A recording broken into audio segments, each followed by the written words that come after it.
Peace, Israel. Today's lesson is entitled, Who is Emmanuel? I'm going to try to give you a detailed lesson here on exactly who is Emmanuel, to let you know exactly who Emmanuel is, and he's not to be confused with anyone else. So brace yourself, sit still, don't turn to the left or to the right, okay, because as I get ready to slap you with this truth, you don't want to get hit in the mouth. All right, so sit down and relax, Israel. Let's go ahead and get an understanding on this lesson. We're going to start off first with Matthew 1, and we're going to go straight to Matthew 1, verse 23, okay? And it reads, Behold, a virgin shall be with child, and shall bring forth a son, and they shall call his name Emmanuel, which being interpreted is God with us, or Yah with us, okay? The reference for this is Isaiah 7, verse 14. So what we're going to do is we're going to go back through the records, okay, and see exactly who this Emmanuel is and give an understanding on this Emmanuel so we know who it is, and therefore we will be able to determine exactly what this Matthew is really talking about, if it is talking about anything at all. All right, let's go ahead and flip straight to, let's jump to Isaiah. We can go to Isaiah. We're going to start with Isaiah 7. I'm going to read through that. As a matter of fact, I actually have to write some things down for you so you can understand. Let me try to put this on pause somehow. Give me 1 second. All right, Israel. I needed to write this down for clarity, so bear with me so you can see and get a better understanding of this lesson. Israel is synonymous with Samaria, capital city, okay? And they're known as the north or the northern kingdom, okay? Judah is in the south, also referred to as Jerusalem, also can be referred to as the city of David, okay? They are in the south, all right? These are two kingdoms, or two nations. This is when Israel was split into two parts, okay, after the reign of Solomon's son Rehoboam, all right? So now, we've got, for us to understand what's going on in Isaiah 7 and 8, this information is important that you know it. We've got Pekah, okay? He is the king or governor that's ruling in Israel. Israel, which is the north, okay? Because when we're dealing with the north and the south, when you read Israel and Judah, it's all Israel, okay? But they've been split into two different nations. We've been split into two at this point, all right? So we've got Pekah. He is the governor, or what you may commonly hear, the king of Israel, which is the northern kingdom, okay? We've got Risen. He is the king in Syria, all right? And we've got Ahaz. Ahaz is the king in Jerusalem. He is the king, which is the same as Judah, or he's the king in the city of David, all the same thing, okay? So we've got north and south of the same nation, which is Israel, who are going against each other. And we've got Syria here. Syria is going to pair up with the north, okay? Or a matter of fact, let's do it the other way. Israel is going to make alliance with Syria to go against his brother who is in the southern kingdom, okay? Because remember, Pekah and Ahaz, they're brothers for the simple fact that they are of the tribe of Israel. They're just split, okay? But Pekah was brazen enough to actually pair up with foreigners. He paired up with the Syrians, okay, to go against his own brother down in the south. All right? So this is where we're going to get an understanding and see exactly how this story takes place. But I just wanted for you to see this, and now we're going to go into the documentations and read the script so you can understand exactly what is taking place and what has transpired. All right, I'm going to put this down, and we're going to get to the book. All right, here we go. So we've actually given you an explanation of exactly what's taking place there as far as with Pekah and Rezin and exactly who they were in respect to their nations. Okay? All right, now, let me go ahead and flip. I'm at Isaiah 7. And it pretty much lets you know exactly what's taking place in the start of the chapter. So here we go. We're going to start off with Isaiah 7, verse 1. And it came to pass in the days of Ahaz. Okay, so this lets you know exactly what this is going to be about. What this chapter is going to be about. It's going to be about the days of Ahaz. Okay, And it came to pass in the days of Ahaz, the son of Jotham, the son of Uzziah, king of Judah, the south, and Rezin, king of Syria, and Pekah, the son of Remaliah, king of Israel, went up towards Jerusalem to war against it, but could not prevail against it. Okay, so once again, just as I've just described, we have the north, okay, Pekah pairing up with Rezin to go against his own brother, who is Ahaz, in the south. All right, so now we can get some confirmation on this exact situation if we go to 2 Kings. 2 Kings 16, verse 5. Okay, 2 Kings 16, verse 5. And it reads, Then Rezin, king of Syria, and Pekah, son of Remaliah, king of Israel, came up to Jerusalem to war. Okay, Jerusalem once again is the south. That's where Ahaz is. Okay, and they besieged Ahaz and could not overcome him. Okay, so once again, you want to see reference to what Isaiah 7 is talking about in Isaiah 8. Okay, you're going to find those answers in 2 Kings. And this is pretty much what we're going to go over. All right, now let's go back to Isaiah 7. Okay, now we're going to go with verse 2. And it was told the house of David is the same as Jerusalem. Okay, it's Ahaz. All right, it's the same as Jerusalem, same thing, it's the southern kingdom. And it was told the house of David, saying, Syria is in confederate with Ephraim. Okay, Syria is in confederate with Ephraim. But notice now, the word Ephraim is used. The word Israel is not used. But if you're familiar with the history of Israel, you know good and well Ephraim is the lead tribe in the north. So if you're speaking, if you hear Israel, if you hear Ephraim, or in terms Samaria, this speaks of the northern kingdom or the northern tribes automatically. Okay, so when you see Ephraim, it's the same as Israel. It's the same thing. Okay, once again, verse 2. And it was told the house of David, the southern kingdom, saying, Syria is in confederate, they're in league with Ephraim, the northern kingdom. And his heart was moved, and the heart of his people, as the trees of the wood are moved with the wind. Verse 3. Then said the Lord unto Isaiah, okay, go forth now to meet Ahaz, thou and Sheshub thy son. So Sheshub is Isaiah's first son. At the end of the conduit of the upper pool in the highway of the fuller's field, and say unto him, okay, so this is the Most High talking through Isaiah to meet King Ahaz, to talk to Ahaz, because Ahaz know that his brother is conspiring against him. And say unto him, this is verse 4, take heed and be quiet, fear not, neither be faint-hearted, for the two tails of these smoking firebrands, for the fierce anger of Rezin with Syria and the son of Remaliah. Okay, so he's letting him know, fear not. Don't be worried about the king of Syria, and don't be worried about the king of Israel. Don't be worried about those two. I know they've got plans against you, but don't worry about it. Because Syria, Ephraim, Israel, Syria, Samaria, Syria, it's all the same thing, or Israel, Syria is the same thing, okay, the northern kingdom.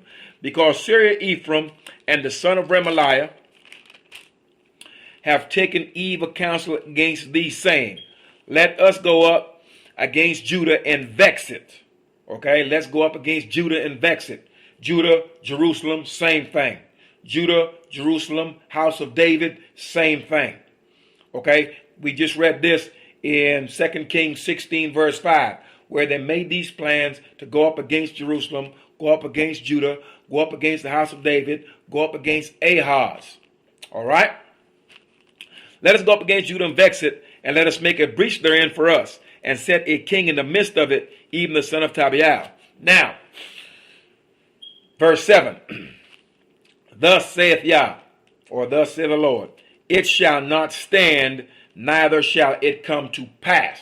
So the Most High is letting Ahaz know through Isaiah, look, your brother in the north has been in confederate, and he's trying to make secret plans against you with these Syrians. Don't worry about it, because whatever they're devising against you, I will not let it stand. Okay, this is what the Most High is trying to convey to Ahaz through Isaiah. All right, now let's pick up at verse 8. For the head of Syria is Damascus. That's Syria's capital city. It still is today. And the head of Damascus is Rezin, which means the king of Damascus at that time is Rezin, who is the king of Syria. Damascus is in Syria. Okay, and within 65 years shall Ephraim be broken. Okay, 60, that's 65 years. Okay, Ephraim will be broken, that it be not a people. Okay, so the Most High is saying over a certain period of time, he was going to break the north. Okay, and how did he break them? He sent them into captivity, and we will read that also.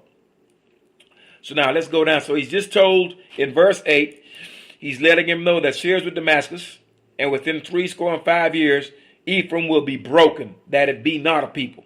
Okay, he's going to break the northern kingdom, or the northern part of Israel. All right, and the head of Ephraim is Samaria. Once again, Ephraim, Samaria, Israel, synonymous. It's all the same thing. The northern part of Israel. Okay, where the tribes are up in the north. Okay, and the head of Samaria is Remaliah's son.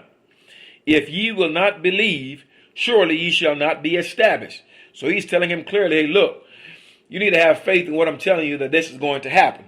But yet, Ahaz was not yet convinced. He really didn't have any faith. So he wasn't quite sure. Anyway, verse 10.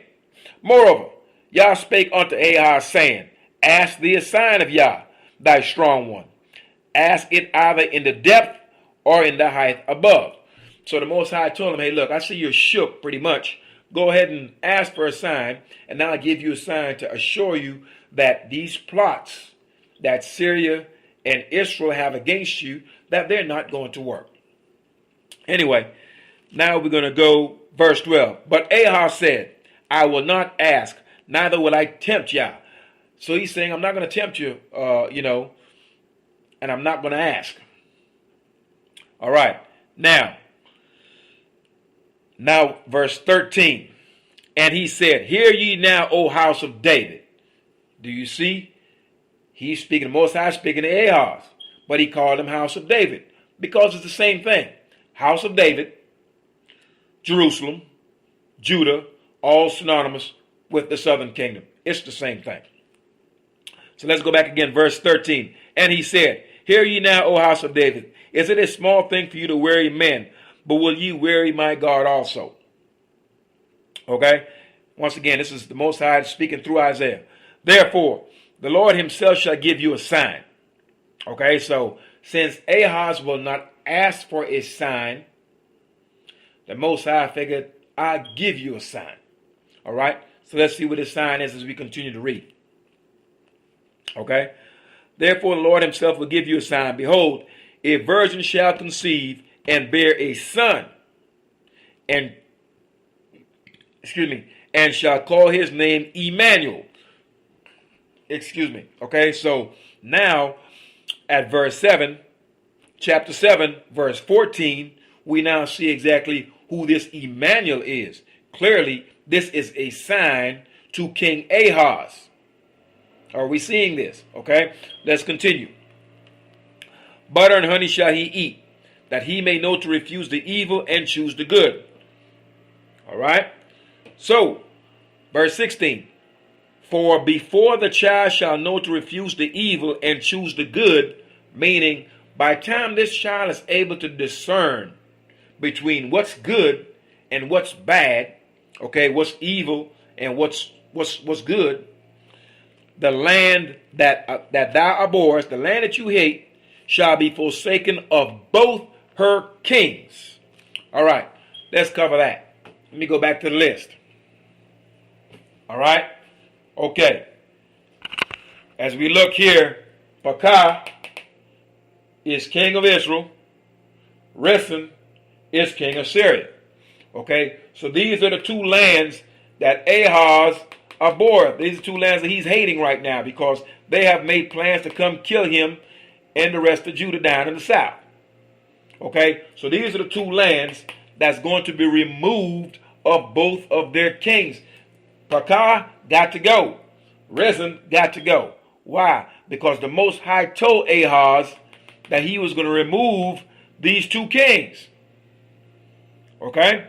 And the sign that he was going to remove Rezin and remove Pekah would have been this son Emmanuel.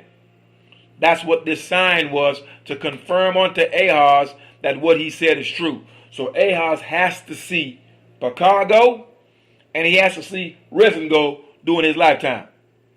That way he knows that Judah or Jerusalem or the house of David was going to be okay. That the southern kingdom was going to be okay, and it would not be overran by the northern kingdom, Israel, and his buddy Rezin, Syria. All right? And we're going to go read where these two kings were indeed removed during that time frame. All right. So let's go to verse 17. Okay? The Lord, Yah, shall bring upon thee and upon thy people and upon thy father's house days that have not come, from the day that Ephraim departed from Judah, even the king of Assyria.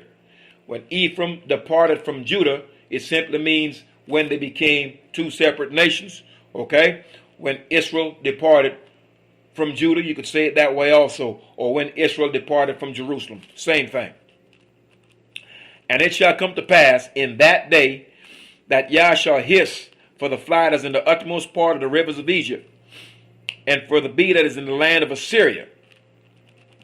That's important. The land of Assyria. Remember, we talked about Syria. Okay? Rezin is the king in Syria. But we haven't discussed Assyria yet. And that's important, okay? So the Most High is going to call for the bees, for the bee that is in the land of Assyria. Let's go to verse 19.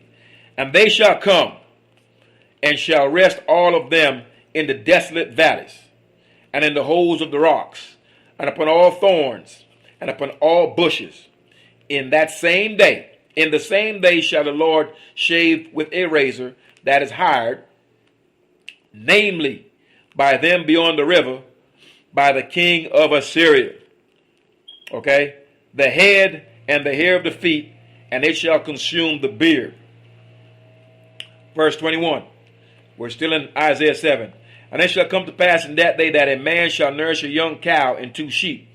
And it shall come to pass for the abundance of milk that they shall give, he shall eat butter. For butter and honey shall every one eat that is left in the land. And it shall come to pass in that day that every place shall be where there were 1,000 vines at 1,000 silverlings, it shall even be for briars and thorns. With arrows and with bows shall men come thither, because all the land shall become briars and thorns. And on all hills that shall be digged with the mattock, there shall not come thither the fear of briars and thorns. But it shall be for the sending forth of oxen and for the treading of lesser cattle. Okay, so it's letting you know pretty much that something is about to happen here. Okay, and what in essence is about to happen is what Ahaz had done, and we're going to read this. Ahaz realized that Pekah and Rezin, or Israel in Syria, were going to come against him. So what he did, he took the vessels out of the house of Yah, the gold, all the gold that was in it, and he gave it as a gift to the king of Assyria. Not Syria, Assyria. And he pretty much said, look, I've got my brother in the north, and I've got Syria that has made this conspiracy against me, trying to come and kill me down here. So here's this gift of gold, and pretty much side up with me. It's pretty much Ahaz, what Ahaz did. And the king of Assyria hearkened unto Ahaz. He listened to him, took his petition, okay, and what he did, he went against Syria. Okay? He went against Syria. He also went against Israel too, but that's another topic. But he went against Syria, okay? This is the king of Assyria who did this. Okay, once he was petitioned by Ahaz to help him out. Ahaz said, hey, help me out. I've got my brother in the north, and I've got these Syrians want to come against me. So Ahaz went ahead and petitioned the king of Assyria to help him out. All right, so let's go ahead and go to verse 8, and then we're going to jump back to 2 Kings. All right, so we're at chapter 8 of Isaiah. Moreover, Yah said unto me, take thee a great roll, and write it with a man's pen concerning Mahal al-Hashbaz. All right, that's now the third son of Isaiah. So we had at first the son that he went with to meet Ahaz, Shejeshia, we had him, and then we had Emmanuel, that's the second son, and now we're talking about a third son, Mahal al-Hashbaz, all right? Now, verse 2 of chapter 8 Isaiah. And I took upon me faithful witness to record Uriah the priest and Zechariah the son of Jeberechiah. And I went unto the prophetess, and she conceived and bare a son. Then said Yah to me, call his name Mahal al-Hashbaz. So this is where Isaiah has now his third son. All right. Now, all his children that was given to him were signs unto Israel the nation. Okay, and we're going to read that also. Excuse me. Now let's go to verse 4. For before the child shall have knowledge to cry, my father and my mother, the riches of Damascus and the spoil of Samaria shall be taken away before the king of Assyria. So now, this child, Mahal al-Hashbaz, before he can cry, my father or my mother, it's saying clearly here that Damascus and the spoil of Samaria shall be taken away before the king of Assyria. So remember, I just told you a couple of minutes earlier that Ahaz went ahead and petitioned the king of Assyria to help him out by giving the king of Assyria all the gold and the precious things out of the house of Yah, or out of the house of the Most High. Okay, and the king of Assyria hearkened on to him and said, yeah, we'll go ahead and look out for you. So what the king of Assyria did, he went into Damascus, took that over, okay, ran the Syrians out, and he also ran into Jerusalem. Not Jerusalem, excuse me, also went into Israel, okay, and took them out of there as well, okay. So it pretty much backfired on Rezin as well as Pekah, all right, because Ahaz got help from Assyria, and Assyria went in and cleaned up both Syria as well as Israel. Anyway, let's continue. The Lord spake also unto me again, saying, for as much as this people refuseth the waters of Shiloh, and go softly and rejoice in Rezin and Remaliah, and Remaliah's son who's Pekah. Now therefore, behold, the Lord bringeth up upon them the waters of the rivers, strong and many, even the king of Assyria, and all his glory. So what you're reading here in verse 7 of chapter 8 Isaiah is that the Most High was going to bring the king of Assyria, and he was going to pretty much overflow the land like a river that has overflown its banks. All right. So Assyria was going to come through there and pretty much just take over everything, just overspread the land and pretty much besiege them. This is pretty much what's going to happen, or what it's describing here. Anyway, let's continue. Let's restart Isaiah chapter 8. Let's go back to verse 7. Reread that.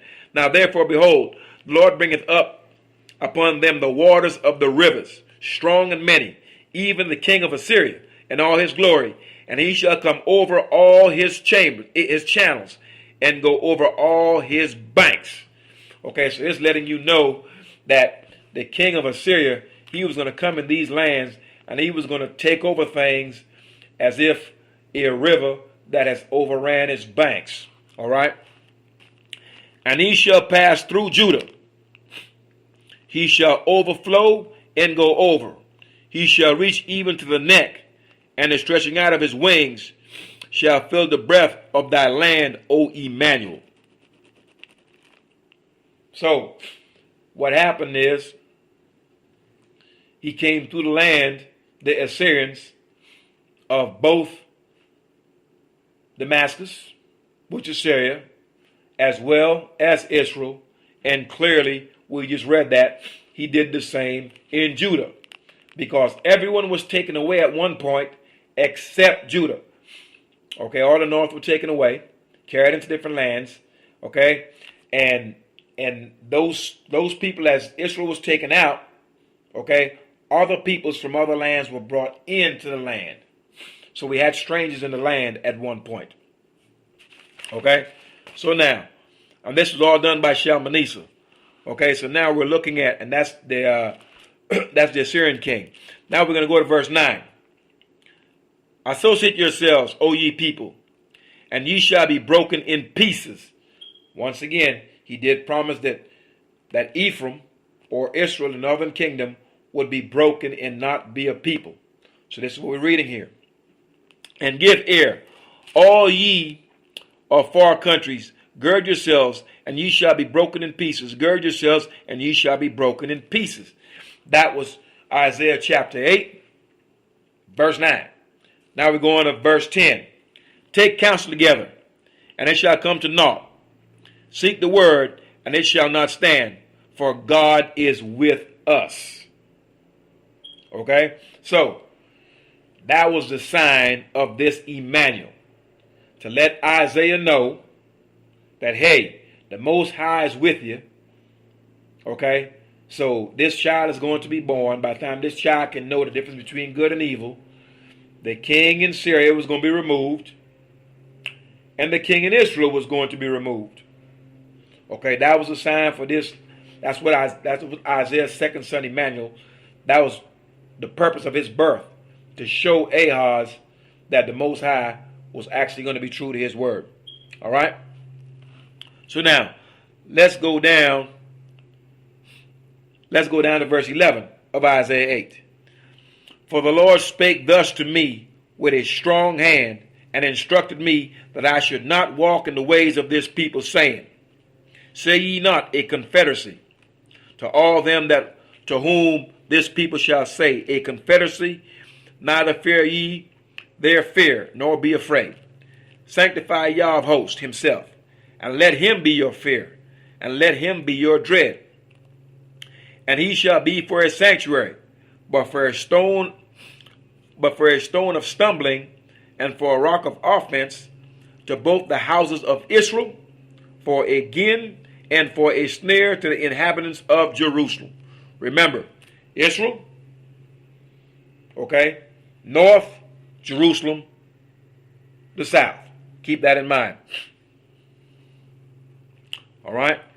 Number 15.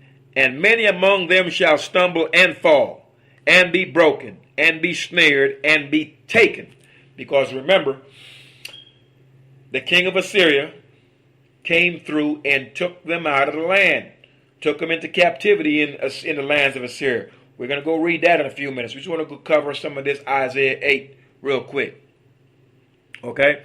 Now we're at verse 16 of Isaiah 8. Bind up the testimony. Seal the law among my disciples. Okay? And I will wait upon the Lord that hideth his face from the house of Jacob, and I will look for him.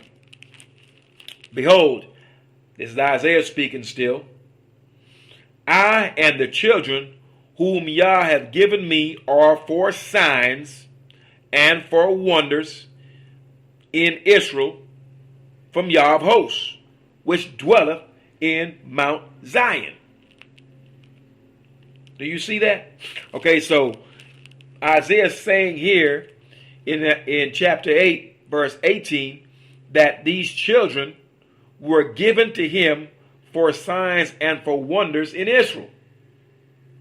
In Israel. Okay? So keep in mind, Isaiah is in the south. Israel is in the north. Okay? So once again, now we're at verse 19. And when they shall say unto you, seek unto them that have familiar spirits, and unto wizards that peep, and that mutter, should not a people seek unto their God for the living to the dead? To the law and to the testimony, if they speak not according to this word, it is because there is no light in them. So therefore, anyone that's telling you Emmanuel is a Jesus, there's no light in them. Because clearly we're seeing here that Emmanuel is the second son of Isaiah. Okay? And like I said before, we're going to go back here in a minute and we're going to read some of 2 Kings for you to get a better understanding of what's going on. I just want to cover Isaiah 7 and Isaiah 8 to let you know clearly this is not a Jesus. Emmanuel is the second son of Isaiah, who was giving as a sign to King Ahaz. Okay, once again, let's go now down to verse 21 of Isaiah 8. And they shall pass through it hardly, bestead and hungry. And it shall come to pass that when they shall be hungry, they shall fret themselves, and curse their king and their God, and look upward. And they shall look unto the earth, and behold trouble, and darkness, dimness of anguish, and they shall be driven to darkness. Okay, now, they who? Israel, going to be driven to darkness. What is darkness? Darkness is lack of light. Darkness is akin to sin. Okay? Darkness also is lack of law. Because the Most High said clearly his law is light. Okay, you can look at that Proverbs 6:23. Okay? Proverbs 6:23 lets you know those commandments, okay, is a lamp and the law is a light. So if they're driven to darkness, it means a few things. Number one, they're not going to be following the law. All right? And if you're not following the law, then you're in darkness. And when you're in darkness, that's when you fall victim to traps and snares because you can't see where you're going.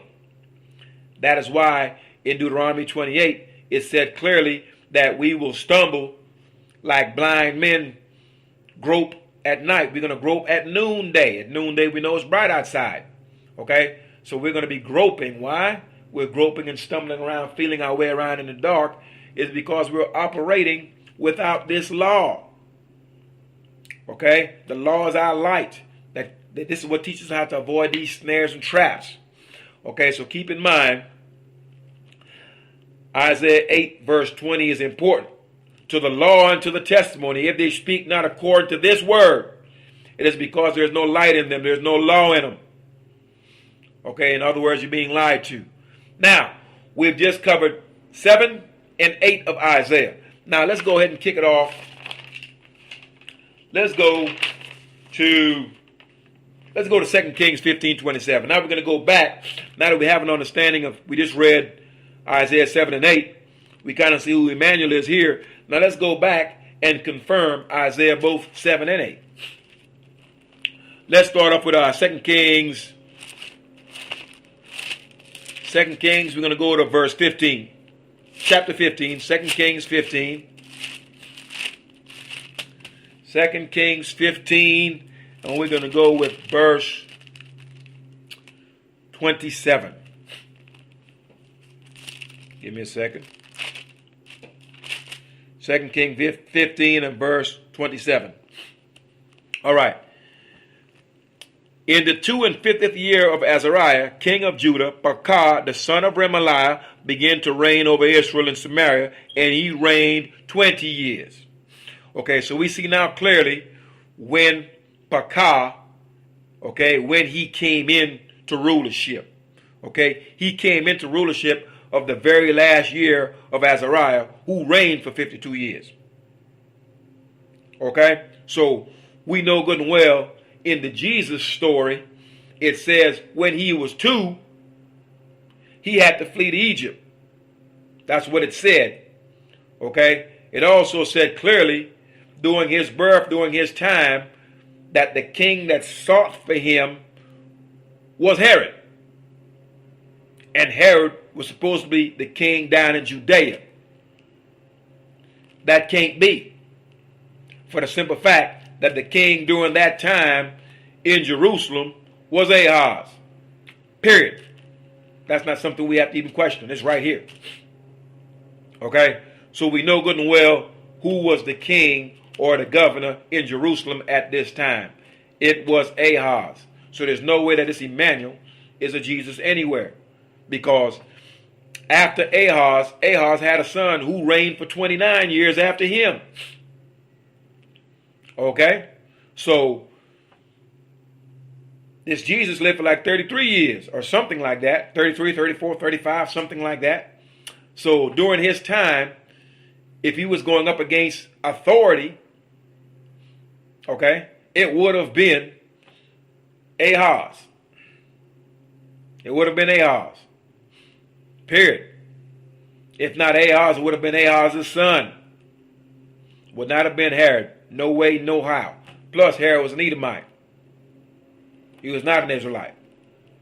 So these are some of the things you need to take into consideration when you start talking about this Emmanuel is Jesus deal. Anyway, let's go ahead and let's go down and look at verse 29 of 2 Kings chapter 15. In the days of Pekah, king of Israel, came Tiglath-Pileser, the king of Assyria. Okay? And this king took lands. Okay? He took Ijon, Abel Beth Maachah, and Joanna, Kadesh, Hazor, Gilead, and Galilee, and the land of Naphtali, and carried them captive to Assyria. So we see here where Tiglath-Pileser, okay, the king of Assyria, came through the lands of Israel, the whole nation, okay, and started taking certain cities and took all of Naphtali captive to Assyria. Okay? And Hoshea, the son of Elah, made a conspiracy against Pekah, the son of Remaliah, and smote him. Okay? Which means, remember when we read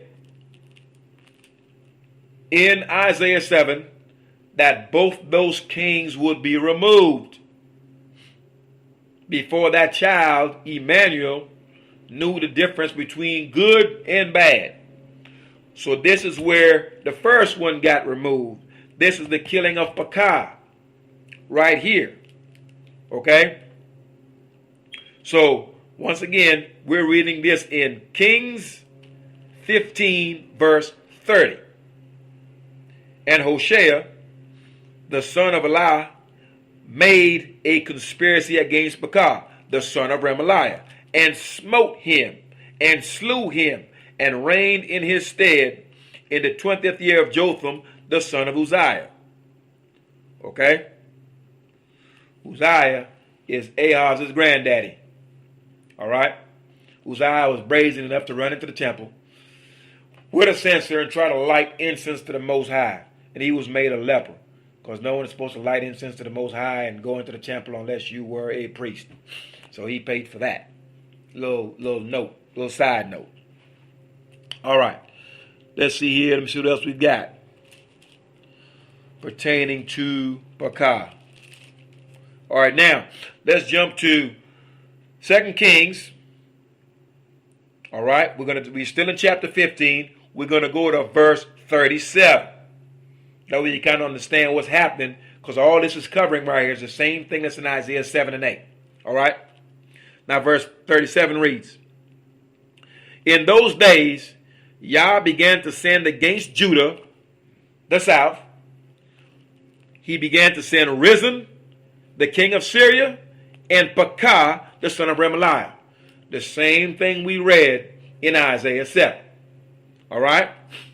And Jotham slept, and 38. And Jotham slept with his fathers and was buried with his fathers in the city of David, his father. And Ahaz, his son, reigned in his stead. So we see now, if we're looking at 2 Kings 15, verse 37, this is where the Most High began to put these two nations against Ahaz.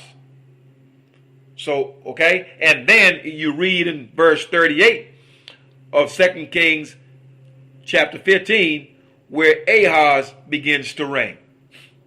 And this is where the whole story takes off in Isaiah 7.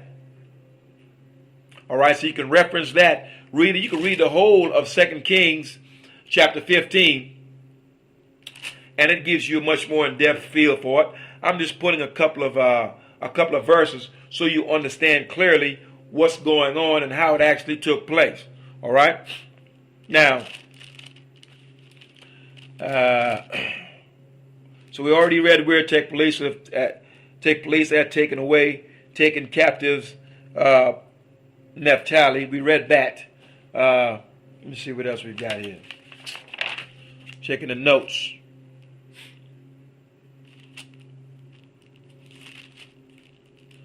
We've read 16:5. Give me 1 second. All right. Let's go down and read now. Let's go 2 Kings chapter 16. Let's go to chapter 16, verse 7 through 9. 2 Kings chapter 16, verse 7 through 9. We've already read where Pekah was slain, where he was killed. Okay, now we're going to read where Rezin was killed. And those will be those two kings that the Most High promised Ahaz would be removed, so Ahaz would know that the Most High was with him and that the conspiracy between Israel and Syria would not stand. All right? So let's go ahead and read where Rezin, he got killed. Let's read that. Like I said, once again, we're at 2 Kings chapter 16. We're going to kick it off at verse 7. But let me go ahead and we're going to read 5 first. Let me read 5. Then Rezin, king of Syria, and Pekah, son of Remaliah, king of Israel, came up to Jerusalem to war. Same thing we read at the start of Isaiah 7. And they besieged Ahaz, had him surrounded, but could not overcome him. All right. At that time, Rezin, king of Syria, recovered Elath to Syria, and drave the Jews from Elath, and the Syrians came to Elath and dwelt there unto this day. So Ahaz sent messengers to Tiglath-Pileser. All right, so we're with this right now. Ahaz is sending messengers to Tiglath-Pileser, king of Assyria, not Syria, Assyria. And this is what Ahaz said to Tiglath-Pileser, the king of Assyria. I am thy servant and thy son. Come up and save me out of the hand of the king of Syria and out of the hand of the king of Israel. Remember, I told you earlier that Ahaz sought help. He petitioned the king of Assyria to help him because of the conspiracy of his brother Pekah in the north and Rezin, the king of Syria. Okay, so this is what we're reading right now. I've told you about it. You saw it in 7. So now we're going to read exactly what's taking place here. All right. I'm thy servant, thy son. Come up and save me out of the hand of the king of Syria and out of the hand of the king of Israel, which rise up against me. Okay, so this is Ahaz seeking help. Well, my brother up in the north, he's paired up with Syria. So Ahaz said, look, I'm going to go petition Assyria. See if they can help me. And Tiglath-Pileser did indeed help him. So we're going to read this right now. So we're at 2 Kings 16, verse 8. And Ahaz took the silver and gold that was found in the house of Yah and in the treasures of the king's house. And sent it for a present to the king of Assyria. Tiglath-Pileser, that's who he sent it to. And the king of Assyria hearkened unto him. For the king of Assyria went up against Damascus. Damascus is the capital city of Syria. He went up to Syria and he took it. And carried the people of it captive to Kir. And slew Rezin. Okay, so Tiglath-Pileser slew Rezin. And when he did that, he also took some of those Syrians captive with him to Kir. All right. So what we've just read here is the removal of risen. This was spoken of, we read it in Isaiah 7, that both those two kings would be removed. So we read it where we read previously where Pekah was removed, and now we're reading here where Rezin was removed. And this was all done during the time of King Ahaz, or Governor Ahaz, governor of Judah, house of David, southern kingdom. So Emmanuel was to actually reaffirm and confirm to Ahaz that Yah was going to be with him. And that's what Emmanuel means. It was the confirmation to Ahaz to let Ahaz know, look, these two kings, Rezin and Pekah of your brother in the north, Israel, and Rezin, king of Syria, the conspiracy that they had to come against you, the Most High said he was going to let it stand. And he was going to have both those two kings removed by the time that child Emmanuel knew the difference between right and wrong. And this had to happen during the time of Ahaz, because if it didn't, then well, how would he see it? So, this takes this whole Emmanuel is Jesus nonsense and kicks it in the face. It's a lie.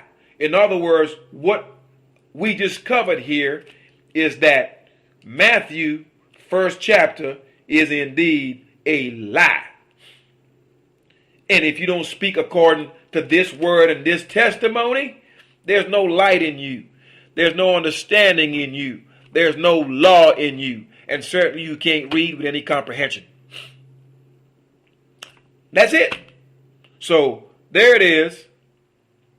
That's who Emmanuel is. Okay, you can also reference Ahaz. I want to say you can read about Ahaz in, I want to say 2 Chronicles 28. Let me see. Let me look at some of my notes here. Because you can, 2 Chronicles 28. You can read about the reign of Ahaz, and it covers some of what we just discussed right here. So you can see exactly what were the dynamics of the whole situation to cause this to happen during the time of Isaiah. Okay? So this was an in-depth lesson on exactly who Emmanuel was. It was the second son of Isaiah, given as a sign to King Ahaz that Israel and Syria, though they were in confederate against Ahaz, that confederate and that plan would not stand because the Most High was going to be with Ahaz. Hence the birth of Emmanuel. All right? So hopefully this lesson has given you some understanding, okay? And like I said, keep in mind, one thing, like Palisa went into Syria, all right? He also went into Samaria, or what's also referred to as Israel, the northern kingdom. He went in there and stayed there 3 years. He besieged the whole place, all right? And then he started taking all the Israelites that were up in Samaria and all the north, and he started taking them out the land and started bringing other people into the land that were not Israelites. You can read all that in 2 Kings chapter 16 and 17. Okay? Actually, you can read that in 2 Kings 17. Okay? Where he carried away Israel captive to all these different lands. To the lands and the cities of the Medes. All right, so hopefully you've enjoyed this lesson. Hopefully it has taught you something. You've learned something that, Emmanuel is not Jesus. Okay? This is a story that's trying to magnify, create, heighten an idol. So if these gospels starting off in the first chapter is a lie, and that's just but one of them, there are many. There are more lies in there. Okay, but you're not going to figure these lies out if you don't reference the book of the law. You've got to go back here and study these books. The books of the governors, commonly referred to the books of the kings. You go back here and look at these things and see how they line up. Okay? Match those up with what the prophets actually have said. Because keep in mind, the Most High will do nothing unless he reveals it to his prophets first. So before it happens, he's got to speak on it. He has to speak on it. That's what he does. Okay? So, if the prophets didn't speak of it, it's not going to happen. All right? So we want to look back and see what our prophets told us. And then we're going to know exactly what to look for and what to see. Anyway, hope you enjoyed the lesson. Peace, Israel, and Yah bless.